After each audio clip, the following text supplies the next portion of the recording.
Nag-file si Edna ng legal separation laban sa asawang si Joel na kagyat namang nag-grant ng korte.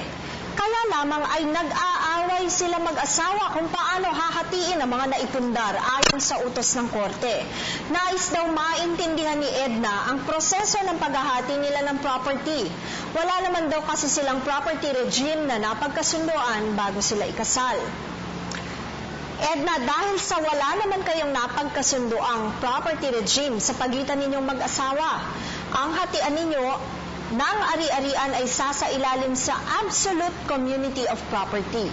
Sa kaso ng Kiao versus Kiao et al., GR number 16556, ipinaliwanag ng Supreme Court ang paghati sa Absolute Community of Property matapos ang paghihiwalay ng mag-asawa. Sinasabing kapag ang mag-asawa ay pumasok sa regime of absolute community, ang mag-asawa ay magiging joint co-owners ng lahat ng ari-arian na naipundar sa loob ng kanilang kasal. Kasama dito ang lahat ng ari-arian nila na dala nila buhat ng mag-asawa at habang sila ay naging mag-asawa, sila ay magiging joint owners. At kapag na-dissolve ang kanilang kasal o pagsasama, joint ownership ito. Ito ay hahatiin sa pagitan nila at ng kanilang mga anak. Kahit pa mas malaki ang halaga na dala ng isa sa kanila sa pagpasok sa loob ng kasal nila. Ayon nga sa Article 102 ng Family Code, kapag napawalang bisa ang kasal, magkakaroon ng inventory kung saan nakalista ang lahat ng kanilang ari-arian.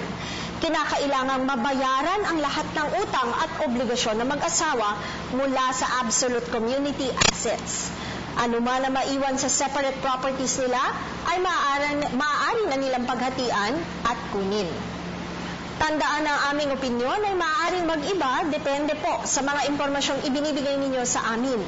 Malaya po kayong makakakonsulta sa inyong napiling abogado. Patuloy po kayong mag-email sa newscenterptv4@gmail.com. Ito po si Attorney JJ Jimeno Atienza, ang inyong bisid ng batas.